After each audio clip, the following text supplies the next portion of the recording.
नमो गुरुवाय नमो बुद्धाय नमो धर्माय नमो संघाय कुंचुक सुमला छजेलो नमो मंजूश्रिय नमो सुश्रिय नमो उत्तम श्रिय स्वाहा।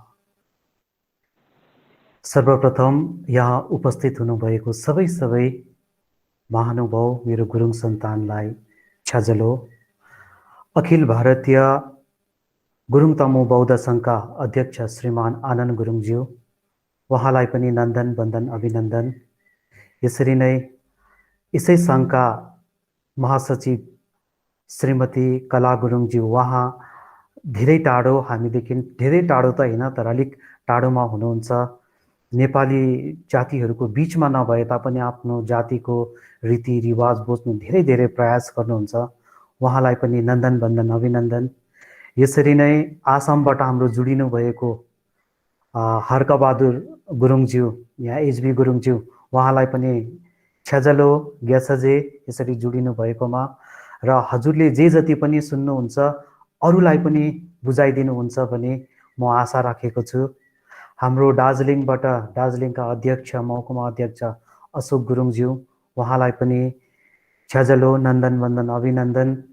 हाम्रो खरसाङबाट राजवीरज्यू हुनुहुन्छ अङ्कल, उहाँलाई पनि ग्यासजे। सप्त गुरुङ, उहाँलाई पनि हाम्रो चेली, उहाँलाई पनि छ्याजलो।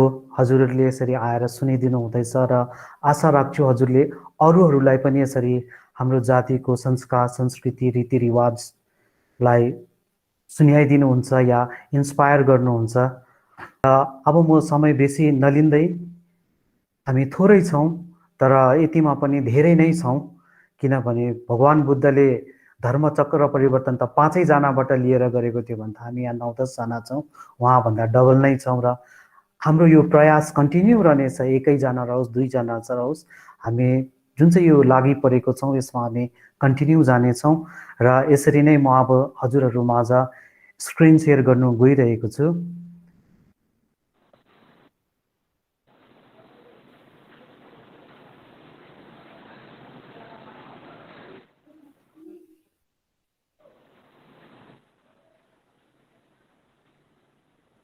हजुरहरूले स्क्रिन देख्नु हुँदैछ? हेलो हजुर हजुर एकदम देख्दैछौँ तपाईले र एकदम। हाम्रो विषय रहेको थियो, हजुर हाम्रो विषय रहेको थियो भारतीय गुरुङ तमु समुदायको मौलिकता अनि चुनौतीहरू। यसमा भारतीय गुरुङ नै भन्नु पर्ने विशेष कारण यो रहेको छ, गुरुङ त संसारभरि नै छ, नेपालमा पनि छ है, संसारभरि नै छ। हामी भारतीय भनेको कारण यो हो कि हामी भारत देशमा हाम्रो पिता पुर्खादेखि नै रहेर आएको छौँ। हामी आर्मीमा छौँ, हामी धेरै व्यवसाय गरेको छौँ, यी जन्म्यौँ यी मरिसकेका छौँ, कति माटो भइसकेको छ है हाम्रो पिता पुर्खा। तर हामीले सरकारबाट पाउने हक र अधिकार हामीले पाएको नहुँदाखेरि चाहिँ हामीले यहाँनिर चाहिँ कतिपय कारणहरूले कतिपय लालछनहरू लागिएको हुन्छ। र यसरी नै एउटा किनभने यसरी हामी सामाजिक सञ्जालमा आउँदाखेरि यी कुरो यी नजर चाहिँ गुरुङ मात्र नभएर धेरै सरकारी अधिकारीहरूको पनि परेको हुनसक्छ। यसैले हामीले कतिपय कुरोलाई बाँधेर कतिपय कुरोलाई छोडेर हामी यसरी अघि बढिरहेका छौँ र यही कारण नै यो हो। र अरू जग्गाको अरू ठाउँको गुरुङ समुदाय हाम्रो दाजुभाइ दिदीबहिनीले देख्दाखेरि यसलाई अन्यथा नलिनुहोस् होला, कारण हाम्रो कतिपय कारण र बाध्यता कारण हामीले यो नाम चयन गरेको छौँ। र कतिपय हामीले इतिहास कथाहरू गाथाहरू भन्नु पर्दाखेरि हामीले हाम्रै भेगलाई मात्रै ओगटेर या छेकेर हामी बोलेको हुन्छौँ, यसमा अन्यथा नलिनुहोस्। र यसो यति भन्दै म मेरो कार्यक्रमलाई अगाडि लगिरहेको छु। र गुरुङ जातिको को हुन् र गुरुङ जाति कहाँ पाइन्छ भन्दाखेरि हामीले भारतीय गुरुङ तमु समुदाय प्राय जसो भारतवर्षको हिमाली क्षेत्रमा बसोबासो गरेको पाइन्छ। यस समुदाय मङ्गोल नसलका हुने तथ्य छ भने 6 शताब्दीको आसपासदेखि आफ्नो उत्पत्ति थलोदेखि चहल पहल गर्दै एसिया महाद्वीपको वरिपरि अन्नबानीको खोज या शिकारहरू गर्दै उहाँले आफ्नो बसेरा सारेको हामीले देख्छौँ। या प्राकृतिकको नियम पनि यही छ कि हामी एक ठाउँदेखि अर्को ठाउँदेखि अर्को ठाउँ यसरी सर्दै जान्छ। एउटा युनिभर्सल लह पनि हो र यसरी नै हाम्रो पिता पुर्खा च्याप्जुहरू पनि यसरी नै बसोबासो गर्दै सरेका थिए। तर हाम्रो नसल या हामी को हौं त भन्दाखेरि अघि गोत्रको कुरो आए जस्तै हामी आर्यन या त हामी कुनै ऋषिको वंशज नभएर हामी मङ्गोलियन हुनुको कारणले गर्दा हाम्रो उत्पत्ति थलो या हामी मङ्गोलियन या मङ्गोल नसलका हौं, यहाँबाट हामी सुरु गर्दैछौँ। र हाम्रो नाम हामी गुरुङ भन्छौँ या हामीले आफैलाई तमु भन्नुमा पनि रुचाउँछौँ। र यो शाब्दिक अर्थ यसमा के छ भन्दा त र मु, तमु भन्दाखेरि हामीले वज्र र आकाश झैं भन्नु पनि खोजेको छौँ। र तमु भन्दाखेरि त मतलब घोडा र मु भन्नाले मानिस या मानिसले गर्दाखेरि चाहिँ तमु भने घोडा चढी लड्ने या लडाई गर्ने मानिस, यस्तो प्रकारले पनि तमु नाम बसेको भन्ने हामी पाइन्छौँ। भने अहिले हामी जनजिब्रोमा गुरुङ भनेर हामीलाई जान्दछ। र यो गुरुङ शब्द कहाँबाट पायो भन्दाखेरि तिब्बतीहरूबाट पायो भन्ने कुरा छ। र तिब्बतीबाट होच्याएर हो या दबाएर हो। गो मतलब दैलो र रोङ भनेको रुङ्ने या दैलो रुङ्ने प्रहरी सैनिक, यस्तो प्रकारले पनि लिएको छ। र तिब्बतीमै कतिपय गुरुहरू या धर्मशास्त्रहरूमा गो मानेको 9 पनि हुन्छ र रोङ मानेको गुरु या 9 महागुरुहरूको सन्तान भन्नु पनि खोजेको छ। अब यस्तो प्रकारले यी नामको अर्थ लगाइन्छ र यी नामहरू यस्तो प्रकारले आए कि भन्ने एउटा अनुमान र अनुसन्धान रहेको छ। यसरी नै मेरो अनुसन्धान या मैले खोजेको अनुसार या मैले जानेको अध्ययन मैले हजुरहरूमा शेयर गर्नु खोज्दाखेरि चाहिँ गुरुङ कतै गुरयोङ त भन्नु खोजेको होइन। जस्तै खरसाङमा बस्नेलाई खरसाङे, आसाममा बस्नेले आसामिज, सिक्किममा बस्नेलाई सिक्किमेली है, दार्जिलिङमा बस्नेलाई दार्जिलिङे है। हामीले गाउँलाई पनि लिएर भन्छौँ नि होइन, त्यो पारी गाउँमा अब बुङकुलुङमा बस्ने बुङकुलुङे, यस्तो प्रकारले सायद यसरी नै गुरुङ पनि गु मानेको 9 नै हो, रियोङ मानेको डाँडा काँडा, 9 डाँडा काँडाको सेरो फेरे बस्ने मानिसलाई त गुरुङ भन्नु खोजेको होइन। जस्तो मेरो एउटा रिसर्च या मेरो एउटा अनुसन्धानमा मैले पाएको छु र हजुरहरू माझ मैले शेयर गर्नु गइरहेको छु। र अघि भन्यो हामीले मङ्गोलमा हामी उत्पत्ति भएको या मङ्गोलियन हौं या मङ्गोल नै हाम्रो उत्पत्ति थलो, यसै तथ्यलाई एउटा पुख्त नक्सासहित हजुरहरूलाई म देखाउन गइरहेको छु। यी नक्सा छ। अब यसमा चाहिँ अघि मैले गुरयोङ भनेको चाहिँ यहाँनिर हामीले 9 डाँडा काँडाहरू देखिरहेको छौँ।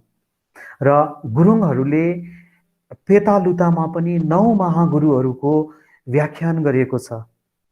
र 9 चिजलाई गुरुङहरूले जहाँ कहीँ पनि हामीले चलाएको देख्छौँ। जस्तै बिहा बटुलमा पनि घरको मुल्कीले केटा मानिसलाई 9 धागोमा 9 गाँठो बनाएर स्याही गर्ने या माला जस्तो लगाइदिने है। र केटी औरत जाति या चेली जातिलाई 7वटा धागोमा 7वटा गाँठो बनाएर लगाइदिने, यस्तो प्रकारको हाम्रो प्रथा हुँदाखेरि चाहिँ मलाई लाग्छ कि यो 9 डाँडाको सेरोफेरो हाम्रो उत्पत्ति थलो थियो होला। र ती 9 डाँडाको सेरोफेरोमा 7वटा तलाउ भएको यहाँ हामीले नक्सामा देख्दैछौँ। यो एउटा पेतालुतामा यसरी लेखिएको छ। र पेतालुतामा जुन प्रकारले लेखिएको छ, यसलाई मैले एउटा परिकल्पनाद्वारा एउटा इमेजिनेसनद्वारा हाम्रो उत्पत्ति थलो यस्तो थियो कि भनेर एउटा रचना गर्नु, यो एउटा आकार दिनु खोजेको मात्र हो।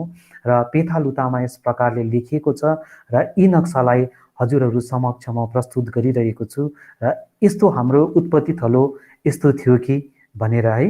र यी उत्पत्ति थलोलाई कहाँनिर छ त भन्दा अहिले पनि हामीले पश्चिम तिब्बतको चाहिँ नासा छोनोर भन्ने ठाउँमा चाहिँ यसरी छ। यी थलो चाहिँ अब त्यति बेला चाहिँ अब मङ्गोल देश नै थियो र लासा छोनोर भनेर चाहिँ यसरी गरिन्छ। यसरी नै छो मानेको चाहिँ तपाईँको के हो भन्दा पानीको तलाबहरू पनि हो।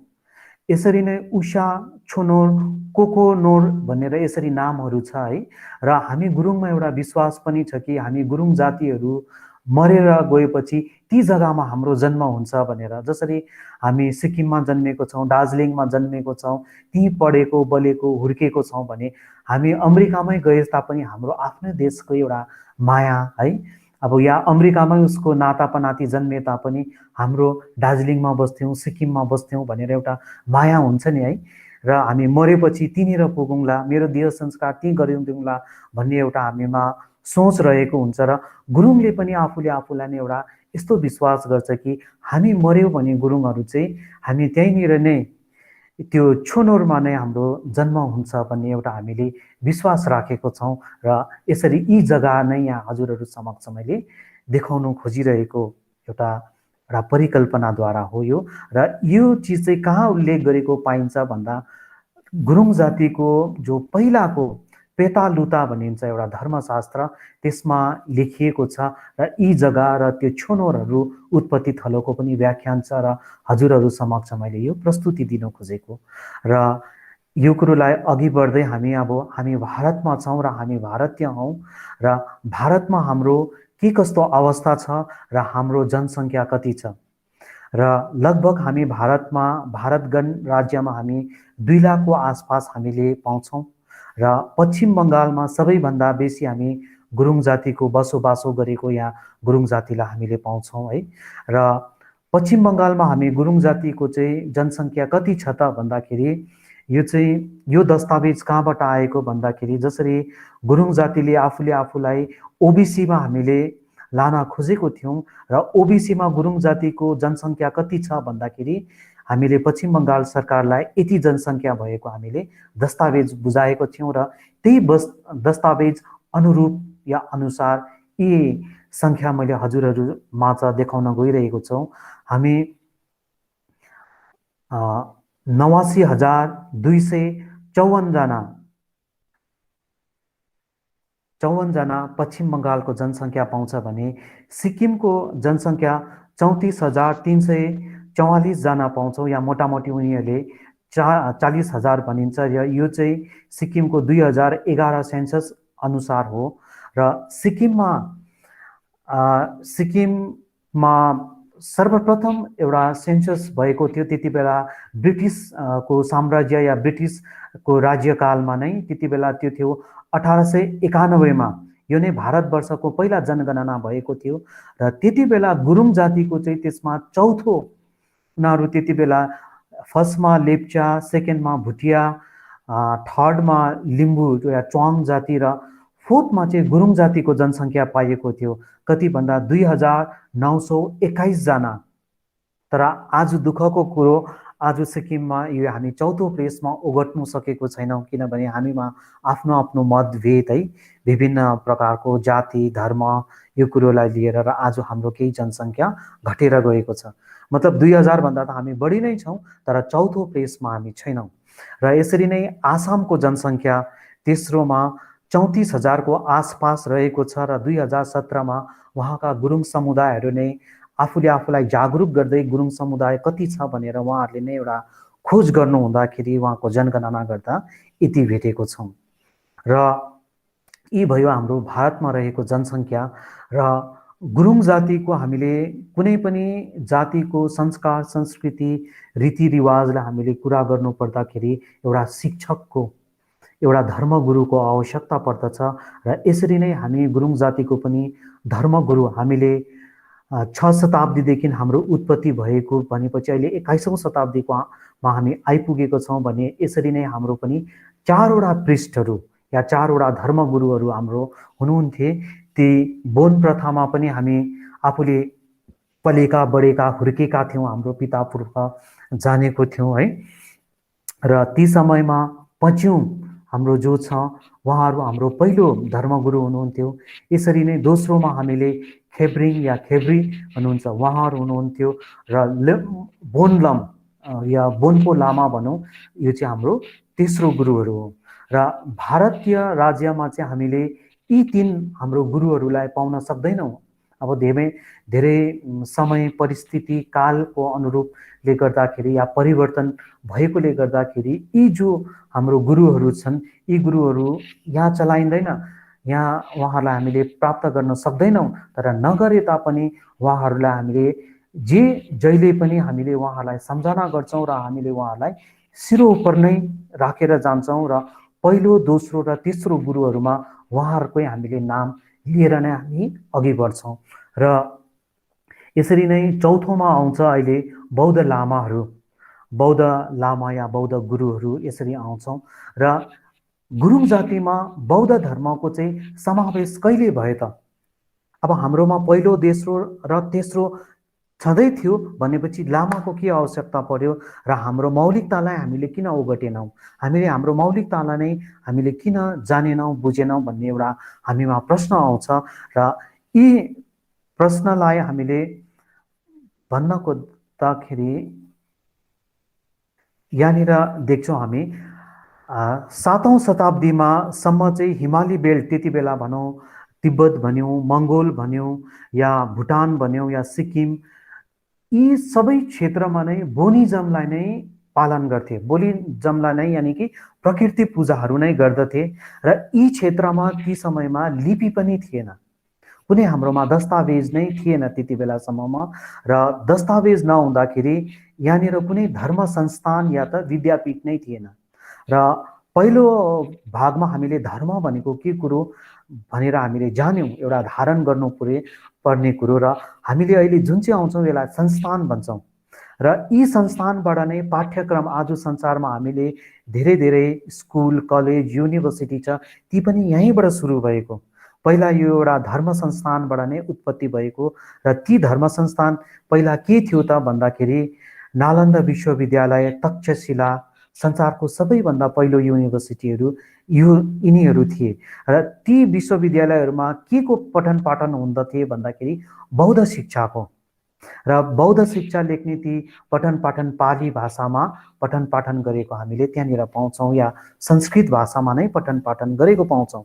तर यतानिर हामीले हेर्दा हिमाली क्षेत्रमा चाहिँ लिपिकै अभाव थियो या धर्म या संस्थानको एउटा मानिसमा उनीहरूले प्रकृति पूजा त गरिन्थे, मरौ परौ पर्दाखेरि, बिहा बटुल गर्दाखेरि कस्तो प्रकारले गर्थ्यो, तर एउटा संस्थान नहुँदाखेरि संस्कार, उहाँहरूमा एउटा जिउने तौर तरिका कतिपय अप्ठ्यारोपन जान्थ्यो।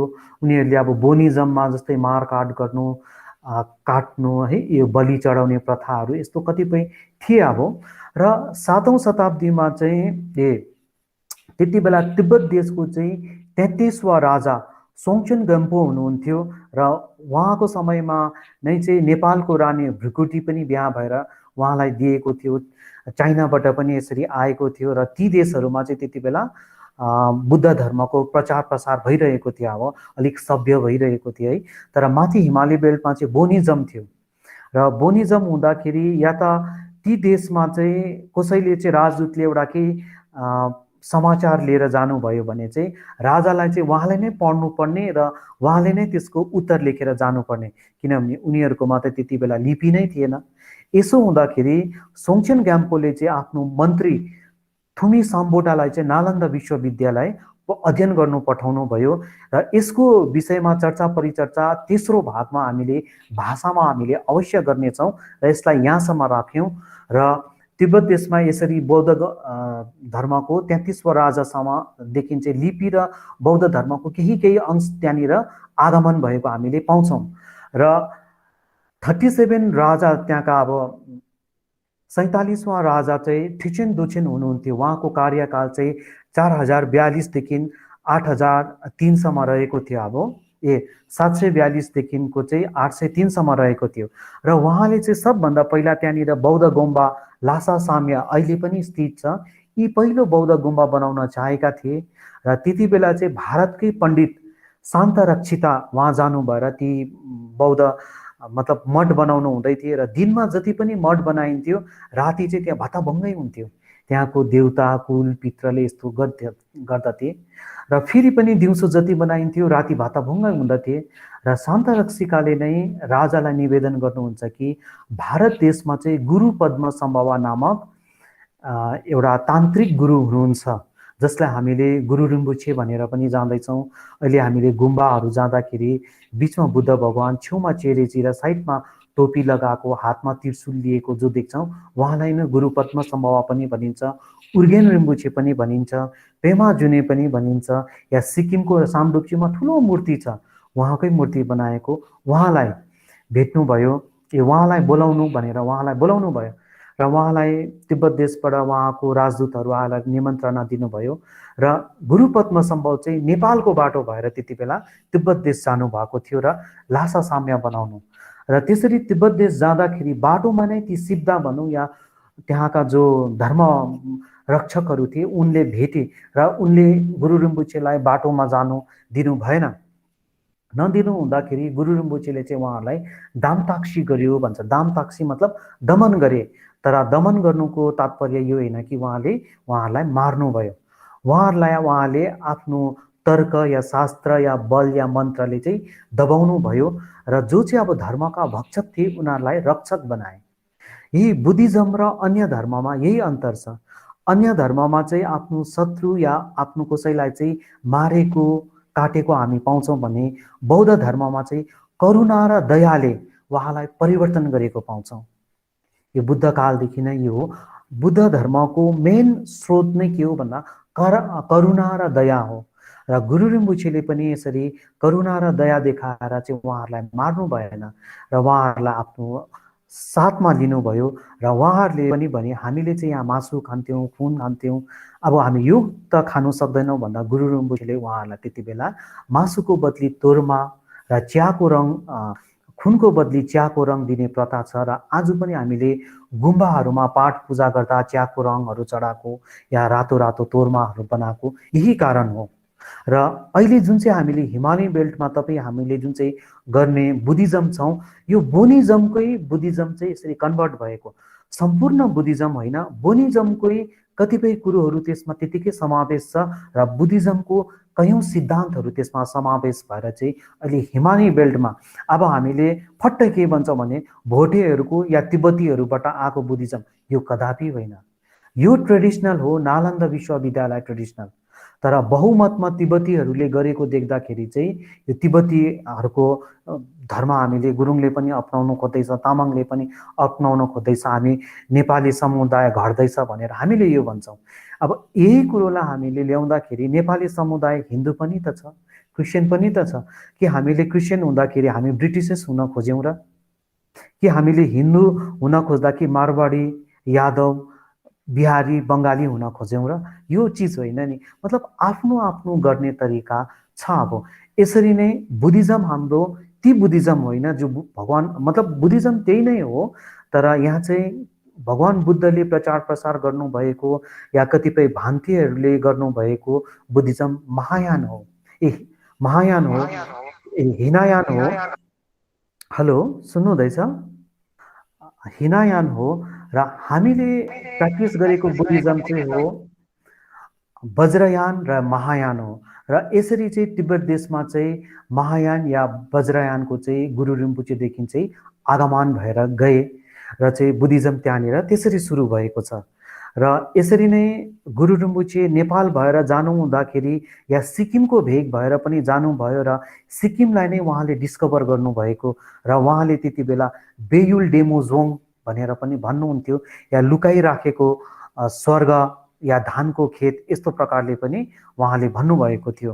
र सिक्किमको पनि डिस्कभर गर्ने उहाँ नै हुन्। यो जुन चाहिँ सिक्किम भन्दा ती समय त दार्जिलिङ, खरसाङ, कालिम्पोङ यी सबै अङ्ग नै त ती अङ्ग थिए र त्यति बेला नै गुरु रिम्बुछेले नै डिस्कभर गर्नुभएको। यसैले नै हामीले पेतालुता अनुसार या बोनिज्म अनुसारमा पनि त्यहाँ महानौ गुरुहरूको हामीले उखान गरेको या उहाँहरूको नामलाई पुकारेको या त उहाँहरूको नाम पाउँछौँ। र तेस्रो महागुरुमा चाहिँ उर्गेन गुरु भनेर पनि लेखेका छौँ। र यी उर्गेन गुरु नै गुरु पद्मसम्भव त होइन भनेर पनि एउटा प्रश्न चिन्ह या अनुसन्धानको विषय नै रहेको छ। र यसरी नै ल्हासा साम्य चाहिँ त्यहाँबाट ती सिद्धहरूलाई पनि उहाँले आफ्नो वशमा गरिसकेपछि अहिले हामीले गुम्बाहरू जाँदाखेरि हामीले ठुल्ठुलो आँखा भएको, आगोहरू छेउमा बलिरहेको यस्तो त्यस्तो हामीले मूर्तिहरू या त थाङ्गाहरू देख्छौँ। ती चिजहरूको नै हुन्। र गुम्बाहरूमा हामीले वालहरू कता कता पनि हामीले गेटहरूमा पनि यस्तो प्रकारको हामीले देखिने पाउँछौँ र त्यो चिज नै हो अब तिब्बती या त नालन्दा ट्रेडिसनल अनुसार यस्तो प्रकारले भएको थियो। र अझै म त के भन्न चाहन्छु भने तिब्बत देशमा गुरु पद्मसम्भवले पैताला टेक्नुभन्दा अगाडि त धेरै अगाडि यहाँ सिक्किमबाट हेऱ्यौँ भने पनि नेपालैबाट हेऱ्यौँ भने पनि गुरुङ जातिको त्यहाँनिर बसोबासो गरेको हामीले धेरै पाउँछौँ। र यी बौद्ध शिक्षा त उनीहरूले भन्दा पनि अगाडि त हामीले त जानेनौँ, हामीले त सिकेनौँ। यसैले हामीले उर्गेन गुरुलाई 9 महागुरुहरूमा तेस्रो गुरुको दर्जा दिएर राखेको छौँ। यो पनि एउटा अनुसन्धानकै रहेको छ र यसरी नै ती समयदेखि नै ती हिमाली बेल्टहरूमा चाहिँ यसरी बौद्ध धर्मको आगमन भएको पाइन्छ। र बोनिजमलाई हामीले हेर्नु पर्दाखेरि जो अहिले हामीले बोन्पो भन्दा यो समूलै नष्ट भएर संसारबाट त गएको छैन र गुरुङ जातिहरूले पनि कता बोनिजम गर्छ, तर उहाँहरूले गर्नुभएको अलिकति भिन्दै पाउँछ भने तिब्बती जातिमा र अरू जातिमा पनि बोनिजम छ। यसको त पठन पाठन पनि भइरहेको छ, युनिभर्सिटी स्ट्यान्डर्डमा पनि यो पढाइ भइरहेछ। सारनाथमा जानुहोस्, त्यहाँनिर बोन धर्मको पनि एउटा सेक्ट छ र त्यहाँबाट आचार्य गर्छ, त्यहाँबाट पिएचडीसम्म पनि गर्छ। र उहाँहरूको संस्थापक चाहिँ को हो भन्दाखेरि उहाँहरूले जसरी बौद्ध धर्मको संस्थापक को हो भन्दा हामीले भगवान बुद्धलाई भन्छौँ भने वज्रयानको संस्थापक को हो भन्दाखेरि हामीले गुरु पद्मसम्भव बुझ्छौँ भने बोनिजमको पनि संस्थापक को हो भन्दा तेन्पा सेरप हो। र उहाँहरूको राजा तिब्बत देशमा पनि थियो र लाङ धर्म चाहिँ उहाँहरूको अन्तिम राजा हो। र बोनिजम पनि दुई प्रकारले यसरी कालो बोन र सेतो बोन यसरी भन्छ, त्यसमा बलि दिने प्रथा यस्तो त्यस्तो छ। यीपट्टि हामी नजाउँ र यसरी नै हामीले चाहिँ अब बोनिजमदेखि नै हामीले चाहिँ बुद्धिज्म चाहिँ हामीले 742 देखि नै चाहिँ हामीले यसरी चाहिँ परिवर्तन भएर आएको हामीले पाउँछौँ। हिजो अस्ति या 100-200 अगाडिको कुरो होइन, यो धेरै वर्ष अगाडि, हजारौं वर्ष अगाडिको कुरो हो। र त्यति बेला ती गुरु पद्मसम्भवको प्रभाव चाहिँ तिब्बती जाति मात्रै नभएर सम्पूर्ण हिमाली बेल्टलाई नै परेको पाउँछौँ हामीले।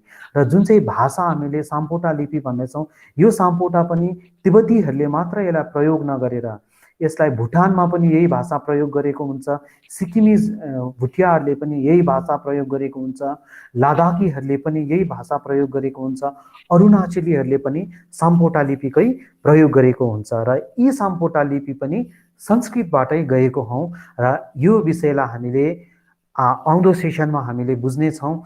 र बोनिजमदेखि हामी कुन चाहिँ शताब्दी र कसरी हामी चाहिँ लामाइजममा गयौँ, यो तथ्यलाई हजुरहरूमा माझ मैले छोटो तरिकाले पनि बुझाउने प्रयत्न गरेँ र हामी अघि बढ्दै जाउँ।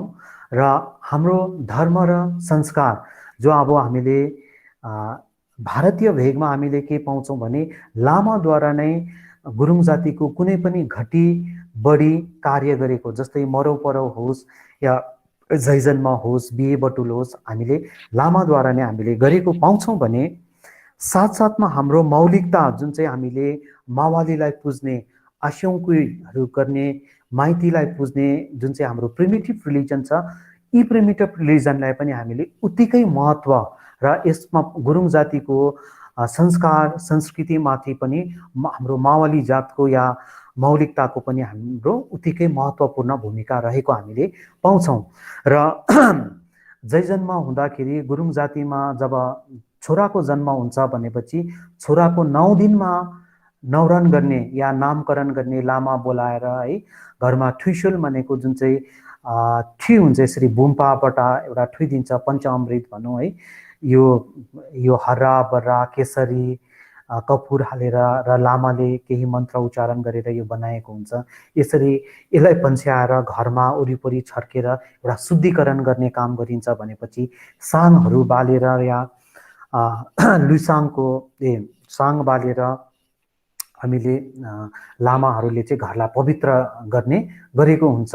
र छोराको 9 दिनमा नै नाम राख्ने गर्छ।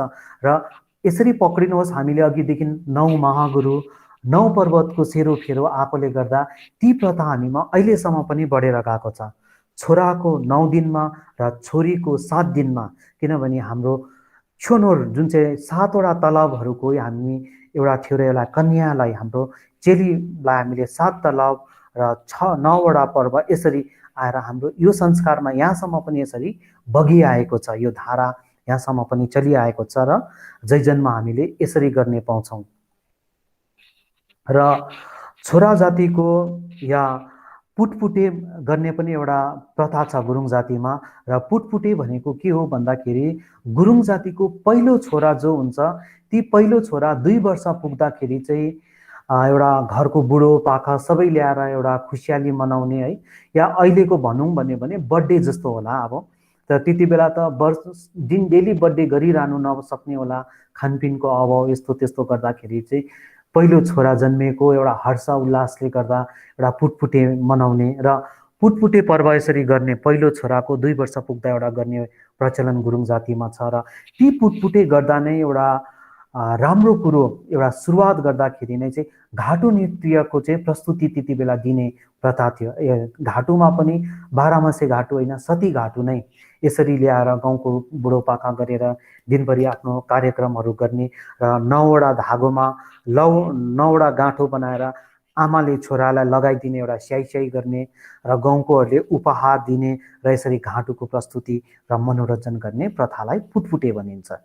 र 3 या 5 वर्ष पुग्दाखेरि छेवार या कपाल काट्ने जुन चाहिँ कुरा छ, र यो कपाल काट्ने पनि गुरुङ जातिको मामाले गाईको गोठमा गएर कपाल काट्ने र बाउ आमा त्यति बेला छोरा समक्ष हुँदैन र कपाल काट्ने बित्तिकै आमाको छेउमा गएर आमाले त को नयाँ हो, नयाँ केटा आएछौ चिनिन त भनेर यसरी नै 9वटा धागो र 9वटा गाँठो लगाएर स्याही मतलब आशीर्वाद दिने गुरुङमा प्रथा छ र यसलाई छेवार यसरी भनिन्छ। र हामी यो जन्मको यसरी आएपछि बिहेमा आउँछौँ र बिहेको प्रचलनमा गुरुङहरूको सर्वप्रथम त के छ भने फुपू मामाको छोराछोरीमै बिहा गर्ने एउटा प्रचलन छ। हाम्रा फुपू चेला या सर्वप्रथम यो कुरो प्रचलन छ अब। र कतै कहाँ मागेर पनि बिहा गर्छ ओर्छ र मागेर बिहा गर्नु जाँदाखेरि यसरी यहाँनिर हामीले यो पोङ देखिरहेको छौँ। यसरी पोङ र भाला बर्छा, यसरी भाला र एउटा बर्छा र यहाँनिर ठेगी छ, ठेगीलाई लिएर चाहिँ केटीको घरमा माग्ने चलन छ। अगाडि बाछा भन्छौँ या काकालाई लिएर चाहिँ गएर माग्छ उहाँहरूले। र यदि त्यो केटीले चाहिँ त्यो केटासँग जानु मन गरेको छैन या यस्तो त्यस्तो भन्यो भने चाहिँ घर अगाडि चाहिँ यसरी भाला बर्छा राख्ने प्रचलन छ। र भाला बर्छा यसरी राख्दाखेरि केटीले गएर त्यो भालालाई चाहिँ, अब केटीहरू त्यति बेला बोल्नु सक्दैन त्यस्तो त्यस्तो र आफ्नो मनको व्यथा गाथा सुनाउनु नसक्दाखेरि उनले यति त गर्नु सक्थे कि भालालाई गएर लडाइदिन्थे। लडाइसकेपछि त्यहाँ कुरा नै सकिन्थ्यो। अब फेरि माग्ने अगाडिको जुन चाहिँ अब बिहाको कस्तो छनाम फनाम मिखाइफु यो सबै गर्ने प्रथा नै सकिहाल्थ्यो। बर्छा झराउनु केटीले मतलब लडाइदिनु नै उसले स्वीकार नगरेको हो, उसले एउटा अधिकार उसको त्यहाँसम्म चाहिँ थिए। अब घरका ठुला पाखाले चाहिँ अब बिहाको केही रसमहरू पुरा गर्दा केटीलाई त्यो कुरो मन परेन भने बर्छा लडाइदियो भने यही बुझ्नु पर्थ्यो कि उसले यो कुरोलाई स्वीकार गरेको थिएन है। र पोङ सोङ थाप्ने त्यहाँ कुरा नै आउँदैन थिए। यो एउटा मागी बिहामा हो।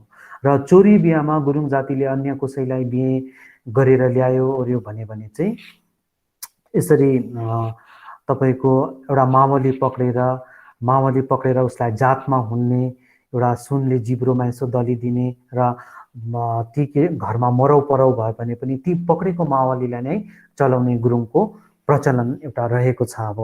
र यसरी नै गुरुङहरूको अहिलेको जस्तो इन्गेजमेन्ट भनेको जस्तो छोनाम केटीले केटालाई उपहार दिने, केटाले केटीलाई उपहार दिने, यसरी भगाएर लाँदा या यस्तो गर्दा तिमीले यो केटीलाई पाल्नु सक्छौ, हेर्नु सक्छौ, तिमीमा के क्षमता छ भन्दाखेरि उसले छोनाम दिने मतलब एउटा उपहार। र फोनाम भनेको केटाले केटीलाई फेरि दिने है। र मिखैफु भनेको चाहिँ त्यति बेला गुरुङमा चाहिँ अब कोही ज्योतिषे नहुँदा यस्तो त्यस्तो गर्दा यी दुईजनाको लगन मिल्छ कि मिल्दैन, हामी एउटा प्राकृतिक पूजा गर्ने भएकोले गर्दा केटापट्टिकोले आफ्नो क्षेत्रमा आगो फुक्ने र केटीपट्टिकोले आफ्नोमा आगो फुक्ने र यी आगोको धुवा गएर चाहिँ आकाशमा चाहिँ भेट भयो भने चाहिँ यो लगन मिल्नु सक्ने रहेछ भनेर हर्ष उल्लास सायद ढ्याङ्ग्रो या केही चिजहरू बजाएर चाहिँ लगन मिल्यो, माथिबाटै मिलेर आयो भन्ने एउटा प्रथा छ।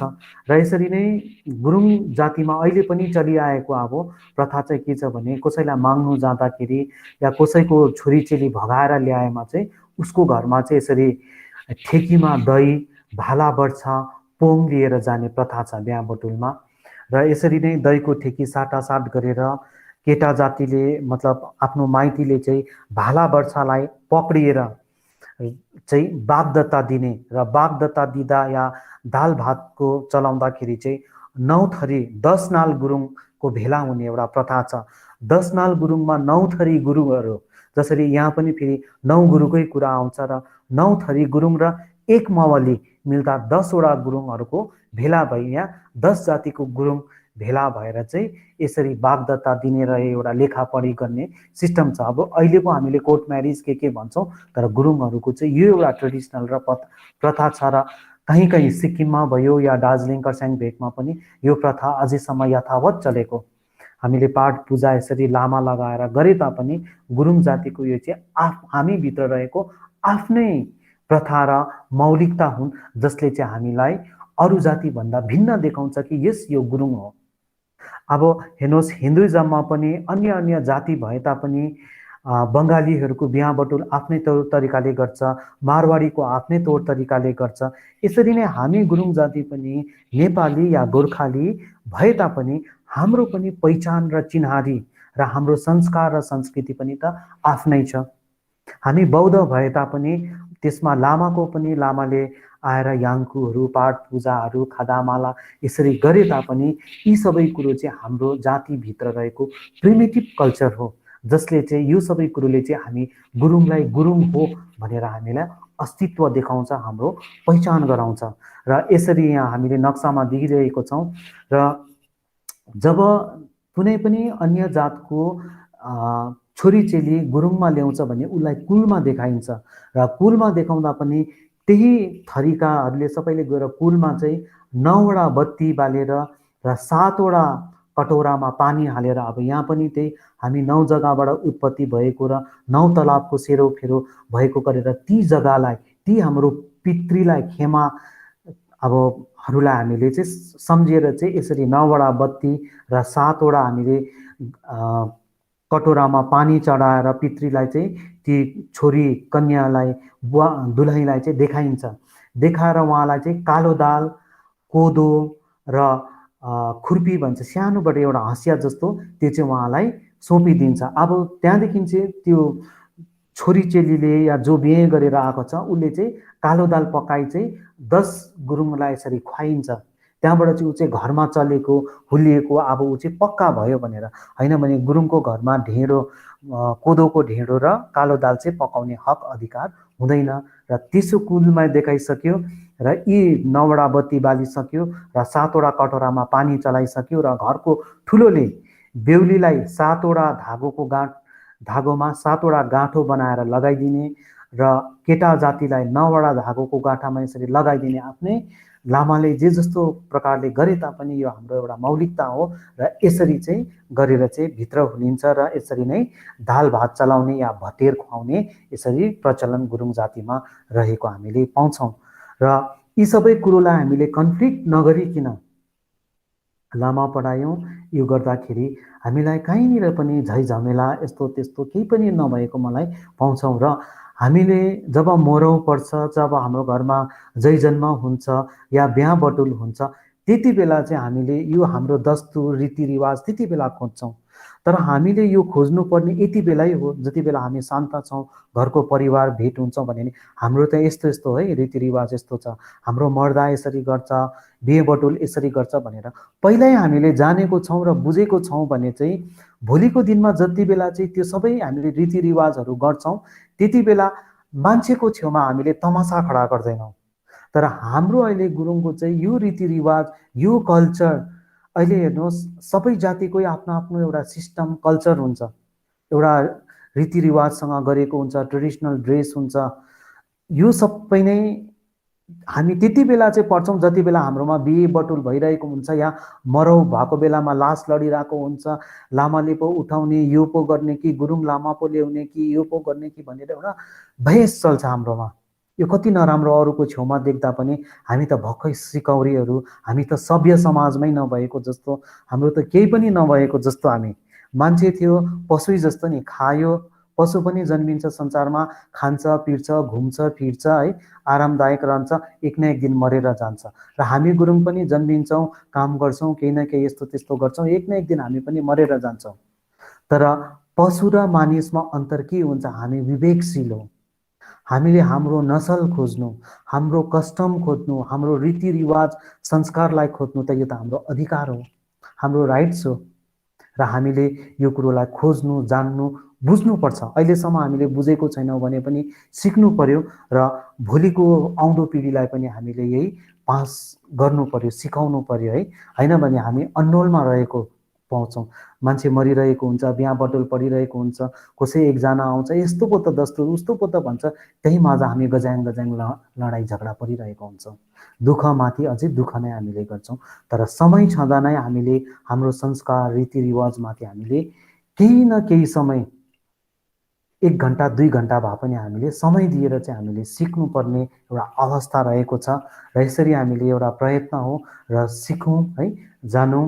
र अब हामी मरौतर्फ लाग्दैछौँ र यसरी भतेर चलाउँदाखेरि एउटा अझै प्रथा छ।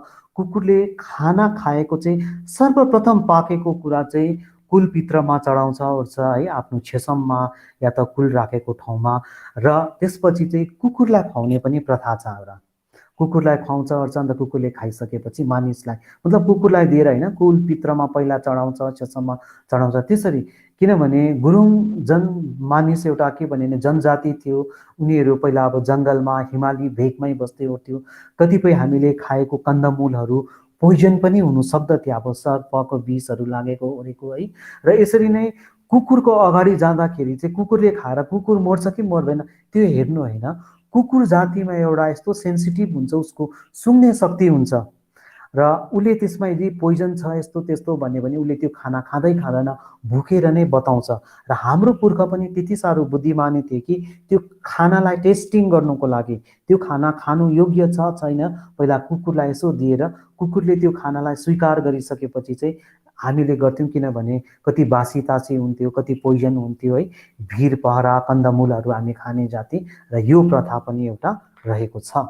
र हामी दोस्रो हामी अब अघि बढ्दैछौँ र मरौ र गुरुङ जातिमा, र यो प्रथालाई म अलिकति बुद्धिज्म र हाम्रो मौलिकतासँग जोडेर लाने कोसिस गरिरहेको छ।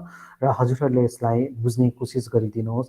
किनभने संसारको परम सत्य नै यो हो कि हामी सबैको घरमा नै जय जन्म भएपछि मरौ पनि अवश्य हुन्छै हुन्छ। आज म तपाईँहरूको समक्ष बोलिरहेको छु, भोलि मै नरहला, मेरो बाउ आमै नरहला, मेरो बाजे बोजू नरहला है। तपाईँ हामी कोही पनि अजम्बरी जीवन लिएर आएको छैनौँ र हामी मर्छौँ मर्छौँ, मरेपछि हाम्रो संस्कार हुन्छै हुन्छ। र ती संस्कार भएको बेलामा अहिले पनि फेरि म भन्छु, हाम्रो तमासा नहोस् र हामीले यो संस्कारलाई धेरथोर भए पनि बुझ्ने कोसिस गरौँ है। र जति बेला मरेपछि सर्वप्रथम लामाद्वारा यो पहिलो नक्सामा देखिरहेछ फुहा गरिन्छ। फुहा गर्नुको अर्थ के हो भने यो बौद्ध धर्म अन्तर्गत आउँछ।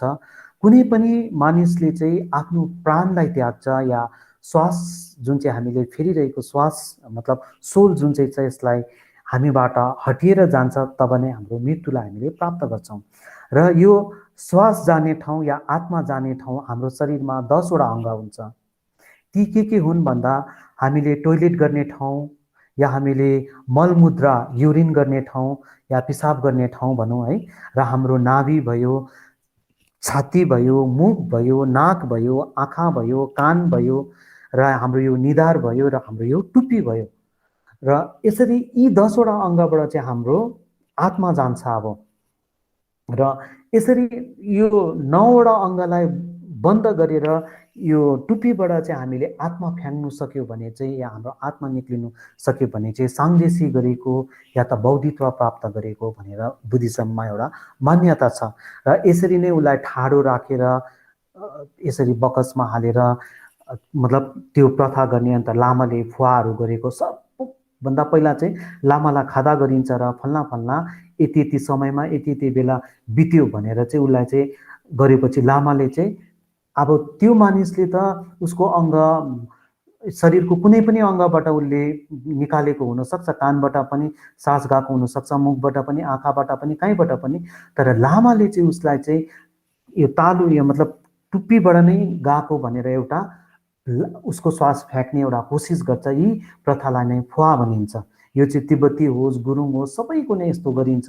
र उसलाई ठाडो लगेको कारण चाहिँ हामी जन्मेर आएपछि हामीले चाहिँ मृत्यु प्राप्त गर्दाखेरि चाहिँ मृत्यु प्राप्त गर्नु होइन, हामीले बौद्धित्व प्राप्त गर्नुपर्छ हामीले भनेर एउटा ठाडो नै गएको हामीलाई त्यहाँ एउटा सिम्बल हो, एउटा देखाएको हो है। यसरी ठाडोमा लान्छ, कति त तिर्सी पनि लगेको देख्छौँ है। यो एउटा फर्स्टको कुरो हो। र जति बेला लामा घरमा आउँछ ओर्छ भनेपछि चाहिँ लामाले सर्वप्रथम छेपाफेसी गर्छ। 7वटा कटोरामा चाहिँ ती मर्नेकोलाई बकस सकसमा हालेर चाहिँ यसरी यहाँ तपाईँले नक्सामा देख्नु भइरहेको छ। यसमा चाहिँ ऐना जस्तै एउटा गोलोबडे मेलुङ राख्छ। आवाजको लागि एउटा दुईटा एउटा सानोपट्टि बजाउने जस्तो हुन्छ त्यो बत्ती बाल्छ, पानी राख्छ। अन्त यसरी सेल्जा भन्छ त्यो फलको रूपमा। र छेउमा एउटा लुगा पनि राखेको छ। र यसरी नै एउटा खदा, डाल्डा, माचिस या चामल चाहिँ मावलीले दिएको चाहिँ राम्रो हो। एउटा आस्यौँ कुई भनेको चाहिँ त्यो एउटा हामी गुरुङमा टालो दिने प्रथा छ नि त है। अब जबसम्म मामाले या भाइले चाहिँ टालो दिँदैन तबसम्म गुरुङको चाहिँ माथि अब स्वर्ग जाँदैन या त गुरुङको जहाँ जाने ठाउँ छ त्यहाँ जाँदैन भन्ने एउटा गुरुङको प्रथा छ। यसको एउटा आफ्नै छुट्टै कथा पनि छ। आस्युङकुई या आस्युङले चाहिँ एउटा टालो दिने प्रथा छ। यो चाहिँ यही कारण हो। र त्यो प्रथालाई चाहिँ मैले यहाँ जोड्नु खोज्दाखेरि मावलीले नै गएर अब जसको घरमा मरौ परेको छ उता आमा बाउ पिता हताश भइरहेको हुन्छ, तर मामाले आएर त मामा त अलिक अथवाइरहेको हुन्छ र उसले आएर चाहिँ नाङ्लोमा एक पाथी जस्तो चामल, पानी, तेल, माचिस र यो खदा चाहिँ लामालाई दियो भने अब त्यो कसैले पनि दिने, लामाले त्यसरी अगाडि चढाउने नै हो। र यो मामाले दियो भने चाहिँ एकदमै राम्रो हो। यसलाई चाहिँ यसरी टालो दिएको पनि हामीले जोड्न सक्छौँ। र यसरी र लामाले यसरी अगाडि चाहिँ मृतकको जुन चाहिँ हुन्छ त्यसको अगाडि यसरी लगेको हुन्छ भने माथि जुन चाहिँ जहाँनिर उसको अन्तिम संस्कार गरिन्छ त्यहाँसम्म पनि लगेको हुन्छ। र यसलाई भनिन्छ आस्यौँ कुइया यस्तो या टालो दिने प्रथा। र मृतकलाई त्यहाँनिर हामीले अब अर्को ठाउँमा देख्यो भने लुन्दरहरू लगाएको आला उठाएको भन्छौँ र सेतो कपडा उठायो ओर्यो र त्यसमा पैसा लगाएको पनि देख्छौँ। अब भारतमा त यो प्रथा छैन, तर यहाँनिर चाहिँ हामीले मानेको पार उठाउँछौँ। जसरी अघि गुरु रिम्पोचे गुम्बाको चाहिँ बिचमा भगवान बुद्ध र साइडमा गुरु रिम्पोचे हुन्छ भने अर्कोपट्टि हुन्छ उसलाई चेरिजी भन्छ, करुणाको देवी, आर्य आलोकेश्वर। उसकै मन्त्र चाहिँ ओम माने पेमे हुँ हो। यही मन्त्र चाहिँ सेतो कपडामा लेखिएको हुन्छ र त्यो मन्त्र चाहिँ यसरी उठाउँछ यहाँ। र अब तिब्बत देशमा पनि त्यही प्रथा थियो र हाम्रो सायद गुरुङहरूले चाहिँ अभेकमा बसेको यस्तो त्यस्तोले गर्दाखेरि त्यो मन्त्र छाप्ने पार नपाउँदाखेरि चाहिँ पैसा नै लगाइ पो दिएको हो कि, यो पनि एउटा अनुसन्धानको विषय छ। र अहिले पनि कता कता पैसै लगाएर यथावत छ। र जिन्सेक गर्दाखेरि चाहिँ यसरी थुप्रो तिल, जौँ, गहुँ, मटर, दुधुले यसरी थुप्रो चिजहरू चाहिँ यसरी हाल्ने गर्दछ अब बुद्धिज्ममा। र ती सामग्रीहरू नपाउँदाखेरि उनीहरूले पैसै पो लासको वरिपरि लगाइदिएको हो कि, तर अहिले त लामाले त्यो सबै चिज हालेर नै एउटा हवन गरेको पाउँछ अब। र यो प्रथा छ। र अब यसमा गुरुङ जातिमा कपाल काट्छ काट्दैन, सेतो वस्त्र धारण गर्छ गर्दैन भन्दाखेरि अब एकोर्डिङ अब बौद्ध धर्म अन्तर्गतमा चाहिँ कपाल अब काट्दैन। अब लामाहरूले हेऱ्यो भने त जहिले तहिले पनि काटिरहेको भेट्छ अब। तर बुद्धिज्ममा चाहिँ कपाल नकाट्ने छ, तर अब कति ठाउँमा होइन मेरो आमा बित्यो बाउ बित्यो म काट्छु भन्दा त्यो पनि अब आफ्नो घरको जजमानकै खुसी हो। तर यो कुरो गएर लामालाई सोधिरहनु परेन हामी कपाल काटौँ नकाटौँ भनेर, आफ्नो खुसीले काट्दा भयो अब। तर अब अन्त सेतो लुगा लगाउँ नलगाउँ अब बुद्धिज्ममा लाउने कुरो छैन, तर अब त्यो तपाईँहरूको खुसी हो। अब लुगा जस्तै लगायो भने पनि शरीरको लाज ढाक्नुको लागि त हो है। र अब कपाल काट्ने र यो चाहिँ अब हिन्दुइजममा पनि चाहिँ यो प्रथा छैन। अब यो कसरी छैन भन्दा हिन्दुइजममा पनि चाहिँ तपाईँको आश्रम धर्म अनुसारमा चाहिँ हिन्दुइजममा पनि मर्नु कहिले पनि हुँदैन, उहाँहरूले पनि समाधि लिने नै छ। 100 वर्ष पुगेपछि वन प्रस्थान भन्छ। पहिला अब ब्रह्मचारी, गृहस्थी, सन्यासी, त्यहाँबाट वन प्रस्थान भन्छ। अब यसरी वन प्रस्थान गएपछि ऊ वनमै आफैले आफैलाई मर्छ ओर्छ यस्तो त्यस्तो यो हुन्छ। र यदि कोही मानिस मर्यो ओर्यो भने चाहिँ ऊ चाहिँ केही पनि आफ्नो काल नाइस मतलब उसको आफ्नो आश्रम धर्मलाई चाहिँ पुरा नगरी ऊ मरेको हुन्छ। तर केही न केही बिमार रोग कष्ट लागेकोले गर्दा त मर्छ अब। र त्यसलाई चाहिँ नछुउनु भन्छ। जस्तै अहिलेको प्रेजेन्ट सिनेरियोमा हेऱ्यो भने हामीले कोरोना लागेर मर्यो। अब कोरोना लागेपछि उसको डेड बडीलाई कसैले छुँदैन पनि केही पनि गर्दैन। पिपिटी किट लगाएको हुन्छ। त्यो पिपिटी किट कस्तो हुन्छ? सेतो हुन्छ कि त ब्लू रङको हुन्छ। त्यो चाहिँ किनभने एन्टिबायोटिक हो त्यो कुरो। र ती समयमा पनि कसैलाई क्यान्सर लागेर टिबी लागेर मरेको हुँदाखेरि उसमा पनि ब्याक्टेरिया जम्सहरू फैलिएको हुन्थ्यो भनेर चाहिँ त्यति बेला सेतो कपडा धारण गरिएको, दिनहुँ नुहाएको, अहिले ह्यान्ड सेनिटाइज गरेको जस्तै त्यो समयमा पनि त्यस्तै हो। जो मान्छे पनि मर्थ्यो केही न केही बिमार भएरै त मर्थ्यो होला। अन्त बिमार भएपछि त त्यो ब्याक्टेरिया त्यो भाइरस हामी समक्ष पनि आएकोले गर्दा त्यो लास पनि हतपत कसैले नछुनु पर्ने र आफ्नै छोरा इष्टमित्रले कन्दा दिन्थे। कन्दा दिइसक्ने बित्तिकै कपालहरू खौरिन्थे, परेला सरेला सबै खौरिन्थे। किनभने आफूले आफूलाई सुरक्षित राख्नुको लागि र नुहाइधुवाइ गरेर सेतो कपडा लगाइन्थ्यो। अहिले र ऊ पनि कन्टेनमेन्ट जोनमा मतलब क्वारेन्टाइनमा गइहाल्थ्यो 14 दिन। अहिले पनि यहाँ हेर्नुहोस् यी 14 दिन यसरी नै जाँदैछ। त्यो समयमा त्यसो गर्थ्यो र खोलाको तिरमा लगेर चाहिँ उसलाई चाहिँ देह संस्कार गरिन्थ्यो सनातन धर्म अन्तर्गत। र चाहिँ नुन नखाने, अब नुन नखानुको अर्थ के थियो भन्दाखेरि चाहिँ खोलामा चाहिँ हाम्रो नुन कहाँबाट आउँछ भन्दा सागरबाट। र खोलामा हामीले जलायो र यसरी फ्याँकेपछि जुन चाहिँ खरानी आदि रहेको मासु मङ्स ती खोलाले नै बगाएर लान्थ्यो। खोला अन्तमा गएर त सागरमै मिलिन्छ र सागरबाटै नुन आउँछ। र आफ्नो मृतक आफ्नै मान्छेको चाहिँ केही अंश छ कि भनेर चाहिँ पूजापाठ केही गर्दा नुन नचलाउने प्रथा त्यो कारण हो। तर शुद्ध नुन चाहिँ चलाइन्छ। शुद्ध नुन कहाँ पाउँछ भन्दा हिमाली भेगमा र ग्लेसियरमा। र यहाँनिर चाहिँ बुद्धिज्ममा चाहिँ खोलाको तिरमा होइन डाँडामा लगेर जलाइन्छ। र ऊ जलाउँदाखेरि उसमा पनि केही अब यस्तो बिमार ब्याक्टेरिया के थियो भनेर उसमा चाहिँ औषधि डालेको हुन्छ। मैले अघि भनिहालेँ नि तपाईँलाई, सतबिउ, पलबिउ, हर्रा, बर्रा, मटर, तिल, दुधुले यसरी थुप्रो थुप्रो चिज हालेर उसको जिन्सेक गरेको हुन्छ भनेपछि उसलाई त्यो जलाउँदा ओर्दाखेरि नै आगो दिने पनि लामाले नै काम गरेको हुन्छ। किनभने हिन्दुजममा चाहिँ छोरी छ छोरा छ छोरी छ छोरा छैन भने कसले डाकबत्ती दिने, कसले आगो लाउने। र बुद्धिज्ममा चाहिँ जे जति पनि छ लामा नै त्यसो गरेर लामाले नै आगो लगाएको या लामाले नै त्यो जिन्सेकहरू सबै गरेको ओरेको यो दिने एउटा प्रथा छ अब। र यतानिर चाहिँ अब त्यो सबै जिन्सेकमा चाहिँ ती सबै सलबिउ पतबिउ सबै हालिसकेपछि चाहिँ त्यो कुरो कतै न कता हामीले इन्भाइरोमेन्ट त्यो चिज मतलब डेड बडीलाई नै शुद्ध गरेको कारणले चाहिँ त्यो ब्याक्टेरिया फङ्गसमा आफूमा आएन भनेर त्यो सेतो कपडा पनि धारण गर्दैन, कपाल पनि नखौरेको हामीले पाउँछौँ। र जुन चाहिँ यो चिज गरियो यो एउटा वैज्ञानिक तौर या साइन्टिफिक तौरमा पनि यो कुरोलाई चलेर आएको छ। र कपाल खौरिनु र नुन तेलको प्रथा यहाँनिर आयो है। र अर्ग्यु गर्दाखेरि जुन चाहिँ अब बुद्धिज्म अन्तर्गतमा चाहिँ हामीले के गरेको पाउँछौँ भने आज डेड बडी जलायो, भोलि अनि पर्सिको दिनमा चाहिँ उसको खरानी हड्डीहरू लिएर आउँछ। आएर फेरि लामाले त्यसलाई एउटा कलश जस्तोमा हाल्यो ओरेर यसरी नै टालो त्यो माथि यसरी एउटा लगाइदिने यस्तो छ। र त्यहीमा एउटा नाम लेख्छ उसको र उसलाई ऐनाको अगाडि खानासाना यहाँ जो देखिरहेको छौँ तपाईँहरूले पहेँलो लगाएको त्यसको अगाडि पहेँलो त पहिला डेड बडी थियो। अब त्यसको पछाडिको पूजाहरूमा चाहिँ कलशमा उसको नाम राखेर लामाहरूले पूजा गरिरहेको र यो टालो यसरी ओढाइदिएको त्यहाँ पाउँछौँ। र यी टालोहरू दिने ओर्नु पनि 3 दिन बादमा हामीले आफ्नो गुरुङ धर्म अन्तर्गत अर्घ्यौँ गऱ्यौँ र चाहिँ हप्तामा बुद्धिज्ममा चाहिँ हप्तामा चाहिँ तपाईँको खाना दिने गर्छ। जो मान्छे बितेर गयो उसले आफूले आफूलाई नै मरेको भनेर चाहिँ जानेको हुँदैन। र जो मृतक आत्माले चाहिँ ऐनामा मात्रै उसको प्रतिबिम्ब ऐनामा छाया देख्छ र चाहिँ छाया नपाउँदाखेरि चाहिँ ए म त मरेँ कि भनेको हुन्छ भनेर नै यसरी ऐना राखेको हुन्छ त्यहाँनिर उसको लुगाफाटा र त्यो कलश जुन चाहिँ लगाएको हुन्छ त्यसको अगाडि। र हप्तामा चाहिँ ऊ आफ्नो घरमा फर्केर आएको हुन्छ भन्छ। र उसले चाहिँ त्यति बेला उसको लो जो हो, अब ऊ गाई वर्षको छ भने एउटा गाई मरिरहेको, कुकुर वर्षको छ भने कुकुर मरिरहेको यस्तो देख्छ।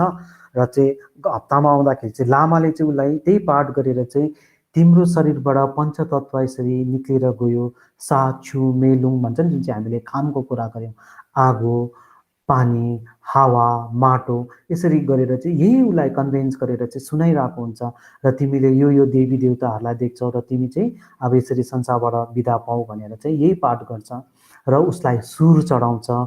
सुर चाहिँ एउटा आगोमा चाहिँ चम्पा, घिउ, दही यसरी फिटेर एउटा लामाले बनाउँछ, त्यसलाई सुर दिने गर्छ बिहान बेलुकी।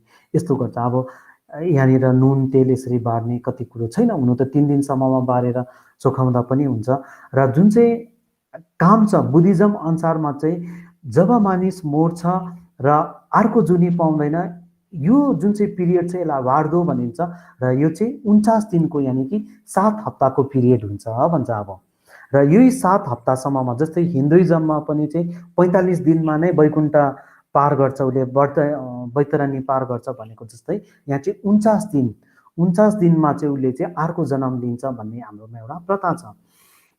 र यसरी हप्ता हप्तामा गरिने बत्ती बाल्ने र उसलाई खाना दिनेलाई चाहिँ दुन्सी भन्छ अब लामालाई बोलाएर। र गुरुङहरूले काम, अब गुरुङ या बौद्ध धर्म अन्तर्गतमा चाहिँ 7 हप्ता बादमा नै यो काम गरेको या 49मा काम गरेको पाउँछौँ। र 49सम्म टाढो भयो भन्दाखेरि चाहिँ 3 हप्ता बादमा या 21मा काम गरेको एकदमै राम्रो हो। किनभने 21 दिन बादमा चाहिँ उसको त्यो जुन चाहिँ हंस भनौँ या आत्माले चाहिँ म मरेछु भनेर चाहिँ थाहा भएको हुन्छ र चाहिँ उसले उसको त्यो मेवार भन्ने जुन चाहिँ हुन्छ त्यो अघि हामीले पेपरमा उसको नाम लेखेर खानापिना अगाडि यसरी चढाउँछ भन्छ, त्यो चाहिँ लामाले बालिदिन्छ नि त। त्यो चाहिँ मावलीले नै लामाको हातमा दिन्छ भन्छ नि त। मावलीले लामाले यसरी बालेर चाहिँ उसले यही पूजा गरेको हुन्छ, तिम्रो शरीरबाट सबै कुरो लुप्त भयो र शरीरबाट तिम्रो नामै छैन भनेर। अब यही कर्म चाहिँ तपाईँको 7 दिन या 14 दिनमा गऱ्यो भने त 49 दिनसम्ममा त उसलाई त हामीले पहिल्यै खेलेको जस्तो भयो नि, मतलब समय नै नपुगेको हुन्छ या उसलाई होस र उसको चेतना नै आएको हुँदैन कि ऊ मर्यो भनेर। ऊ अनकन्सियस मात्र रहेको हुन्छ। एउटा अहिले भन्यो भने एउटा कोमामा यस्तो भन्ने एउटा बुद्धिज्ममा एउटा प्रथा छ। अब उसको आत्मा पनि एउटा चाहिँ त्यसरी नै आत्माले थाहा पाइसकेको हुँदैन कि मैले मृत्युलाई प्राप्त गरेँ भनेर। यसरी नै हामीले घरमा तर्साउने कुनै के भन्छ नि, समय नपुगेको भनेको चाहिँ यो कुरो हो। र 21 दिन बादमा चाहिँ उसको सबै गरेर या 21 दिनको उतानिर चाहिँ उसको मेवार गऱ्यो अरे भने चाहिँ ऊ चाहिँ ठिक बाटो लाग्छ। किनभने उसलाई फुवा गरेको, उसलाई लामाले पढेको सबै उसले सुन्छ, जान्दैछ भन्ने कारण चाहिँ यो कारण हो। तर अब हिन्दू प्रथाले हामीले पहिला गर्दा 13मा काम गर्थ्यौँ भने नि अहिले 14मा गरेको देख्छौँ। तर म हजुरहरू जो जतिले पनि सुन्दै हुनुहुन्छ, हामीले चाहिँ सकेभर त 49मै गरेको राम्रो हो र सकेन भने 21मा गरेको राम्रो हो। यो चाहिँ बुद्धिज्म धर्म अन्तर्गत चाहिँ अब, किनभने बौद्ध धर्म ग्रन्थमा चाहिँ यस्तो प्रकारले लेखेको छ र जति पनि तिब्बती होस् या भुटिया होस् लेप्चा होस् उनीहरूले 49मा गर्छ भने तामाङ शेर्पाहरू कतिले अब 21मा पनि गर्नेछ र 21मा पनि एउटा यो राम्रो नै मानिन्छ हो, यो चिज हो। र यसरीले लामाले उसले आफ्नो काम गरिसकेपछि चाहिँ हामी गुरुङले चाहिँ यो प्रकारले चाहिँ आस्यौँ कुइ गर्न हामीले सक्छौँ। अब यसरी जुन चाहिँ अघि मैले सुरको कुरा गरेँ, सुर यसरी दिनु सक्छ। र मावलीले आएर चाहिँ यसरी कोदो या कोदोले बनिएको कोदोको रोटी या कोदोको ढिँडो लामाकोबाट ल्याएर ठुई पानी र एउटा कुनै केटालाई हो भने टोपी या केटीलाई हो भने मजेत्रो दिएर चाहिँ यसरी एउटा जुठो फाल्ने काम पनि गरेको पाइन्छ। अब यो चाहिँ हाम्रो आफ्नै रीतिरिवाज या परम्परा, धेरै दिनदेखि उसले खानापिना राम्रो खाएको छैन होला यस्तो त्यस्तो भनेर चाहिँ यो गर्ने छ। अब यो चाहिँ हामीले 3 दिनमा पनि गर्छ, होइन भने हामीले 21 दिनमा गएर गर्छु भन्दाखेरि पनि यो पाइन्छ। यो एउटा अर्ग्यु गरेको एउटा गुरुङले आफ्नो प्रथा अनुसारमा चाहिँ, यो चाहिँ मावली। अब यसमा पनि मावली पनि थुप्रो किसिमको हुन्छ। बुढो मावली, अहिलेको मावली, जस्तै अब मेरो आमा हो तिलैजा भनेपछि मेरो मावली तिलैजा गुरुङ भयो। अब मेरो बाजे बितेपछि या त मेरो बोजू या मेरो बाउ बडाहरूले काकाहरूले पनि त मावली उसलाई उतार्नु पर्यो भन्दाखेरि उसको मावलीको भन्दा उसको आमाको मामाहरू, त्यो चाहिँ बुढो मावली भन्छ। ती बुढो मावली चाहिँ के भन्दा लाम्छाने गुरुङ। अब यसरी नै अब 2टा मावली त्यहाँ हुन्छ, मेरो आमाको के हो र मेरो बोजूको के हो। अब त्यो प्रकारले पनि हुन्छ, हुनसक्छ कतिको 2टै मावली एउटै पनि हुनसक्छ अब कता कता है। यो प्रकारले चाहिँ मावलीलाई बोलाएर मावलीले यसो गर्छ। र मावलीलाई चाहिँ हामीले अब उसले मृतकको घरमा जसको घरमा पनि दुःख काम पर्यो, डे 1 देखि आएर अहिलेसम्म चाहिँ उसले यो सबै देखरेख ढाकछोप गरिदिएकोमा चाहिँ उसको शिर उचाल्दै चाहिँ उसलाई निलो खाँदा, किनभने हामी निलो खाँदा किन भन्दा हामी चाहिँ मङ्गोलबाट आएको र मङ्गोल देशलाई चाहिँ ल्यान्ड अफ ब्लू स्काई या निलो आकाश भएको ठाउँ है, एकदम सफा ठाउँ भनेकोले निलोलाई एउटा मावलीलाई हामीले गर्दै एउटा निलो खाँदा र हामीले चाहिँ कोदोको सँग बनिएको कुनै पनि कोदोको बनिएको चिजलाई रोटी भयो या कोदोको जाँडै भयो केही पनि चाहिँ 11 रुपियाँ पैसा राखेर चाहिँ हामीले उसको शिर उचाल्ने या उसलाई धन्यवाद दिने हाम्रो एउटा प्रथा छ। अब अन्त 11 रुपियाँ पैसा राखेको चाहिँ के हो भन्दाखेरि 10 गुरुङ 10 नाल गुरुङ र 1 मावलीको प्रथालाई राखेर यो कुरो यसरी गरिन्छ र हामीले हाम्रो मृत्यु संस्कार यस्तो प्रकारले गर्ने हाम्रोमा प्रथा छ है। र हामी अब अन्ततिर आउँदैछौँ। अन्तमा हामीले गुरुङहरूले लोसर मानेको देख्छौँ। अब गुरुङहरूको एकदमै प्रमुख चाड हो। लो मानेको वर्ष र छाड मानेको नयाँ वर्ष। अब लो फेरिने दिन यसै गुरुङको लो 12वटा हुन्छ भनेर हामीले अस्तिको सेसनमा हामीले जानेको थियौँ र 12वटा लो र 5वटा खाम र लोसार मनाउनु को अगाडि हामीले यसरी नै 5वटा यहाँ कलर भएको हामीले लुन्दर देखिरहेको छौँ। 5वटा कलर मतलब 5 खाम। घरमा जुनसुकै लो भने नि 5 खामको मान्छे त छँदैछ, या लोकर चुनेको लुन्दर भन्छ। घरमा चाहे घरका ती बाँदर वर्षको होस् या छुकामको होस् मेखामको होस्, यो एउटा लुन्दर लाउनेले सबैजनालाई नै पुगेको हुन्छ र लोकर चुनेको लुन्दर यसरी बिहानै उठाउने या वर्षक हुन सक्यो भने दोमाङ पढायो ओर्यो र लोछरको दिनमा लुन्दर उठायो र यसरी 7वटा कटोरामा पानी चढाउने, बिचमा एउटा बत्ती बाल्ने, चम्पाको पिठो राख्ने, भोरी चुली राख्ने ताकि सबैको घरको मानिसमा दुख बिमार नहोस् र यसरी नै आयु चुली या सफेद हुन्जेलसम्म हाम्रो मानिस बाँचोस् सुस्वास्थ्यको लागि। र दुध राख्ने र दही राख्ने। दही चाहिँ गएको वर्षलाई बिदा दिँदै, दुध चाहिँ आउँदो वर्षलाई हामीले स्वागत गर्दै र कोदोको डाला भयो या कोदोले बनिएको केही चिज पनि, यो जुन चाहिँ हामीले पिठो देख्दैछौँ यो चाहिँ कोदोले बनिएको भयो भने एकदमै राम्रो हो। र घरमा छिमी बाल्ने, यसरी ढोक्ने, ढोकेर यसो बसेपछि पहिला ठुई पानीले बुम्पाको पानी दिने, टोटोलाको फुल लगाइदिने, त्यो छेमाड दिने र चाहिँ यसरी खादा माला गरेर सगुन दिनु सक्छ र ठुलोले यसो गर्नु सक्छ र सानोले चाहिँ फेरि ठुलोलाई ढोक्ने ओर्ने। यसरी नै अब घरदेखि टाढा टाढा भएकोहरू चाहिँ भेटघाट हुने र यो चिज चाहिँ कहिले भन्दा पुस 15 यानि कि डिसेम्बर 30 तारिकको दिन गर्ने गरिन्छ र ती समयमा अन्न बाली भएको, हाम्रो कोदो पनि पाकेको, धान पनि पाकेकोले गर्दाखेरि चाहिँ आफ्नो ढिकुटी भरिएको र लामो रातदेखि अब न्यानो जाडो महिनादेखि अब गरम महिना न्यानो दिनपट्टि आउँदै गरेकोले गर्दा पुस 15लाई यसरी मनाइने गरिन्छ र यसरी राति यसरी नै घाटु डान्स, यसरी रोदी घरमा गएर नाचगान गरेको पाउँछौँ। र यसरी नै मनेपछि माघीधी भन्ने पनि फेस्टिभल हुन्छ। यो चाहिँ चेलीबेटीलाई पुज्ने दिन, 7 देवीहरूको पूजा गर्ने या 7 देवीहरूलाई पूजा गर्ने। हामीले अघिदेखि नै 9 गुरु र 7 यस्तो छ। यो छ, यो लोछरको केही दिन पश्चात यो आउँछ र यसरी यो पर्व गरेको पाउँछौँ। र हजुरहरूलाई यो आजको सेसन मैले यहीँसम्म राख्नु गएँ है। र समय पाएको दिनमा यो लोछरको कुरोलाई पनि म अझै राम्रोभन्दा राम्रो प्रकारले कसरी मनायो, कसरी के गर्यो है, या मरौको बिहेको, यसलाई मैले एउटा डकुमेन्ट्री फिल्मै जस्तो पनि गर्नु चाहेको थिएँ, तर समय र परिस्थिति या आर्थिक सहयोगको कारणले मैले यसलाई गर्न सकिनँ। र यसमै तपाईँहरूलाई अहिले जति पनि मैले फुटेज देखाएँ यो सिक्किम भेगमै मैले आफै लिएको तस्बिर या सुटिङ गरेकै चिजहरूको यो फुटेज तपाईँहरूलाई देखाएको हो। यो अन्य कतैबाट लिएको चिज, यो चिज होइन, यो सबै भारतवर्षभित्रकै चिजहरू अहिले तपाईँहरू समक्ष प्रस्तुत गरिरहेको थिएँ। र समय आए म हजुरहरूलाई अझै राम्रो अनुसन्धान अध्ययन गरेर हजुरहरू समक्ष म यसरी ल्याउने प्रयत्न गर्दछु। र अहिले मैले तपाईँहरूलाई जे जति पनि भने यो मैले एउटा जानेको पढेको एउटा जातिप्रति एउटा जिज्ञासा रहेकोले अध्ययन गरेको चिज नै, र यही कुरो पक्का हो यस्तै हुनुपर्छ भन्ने कुरो पनि छैन। म पनि मानिस हो, मबाट पनि कहीँ त्रुटि या भुल हुन जान्छ। म पनि पर्फेक्ट छुइनँ र अध्ययन नै गर्दछु, म विद्यार्थी नै हौँ र मैले जानेको र मेरो अनुभव हजुरहरू माझ साझा गरिएको मात्रै हो।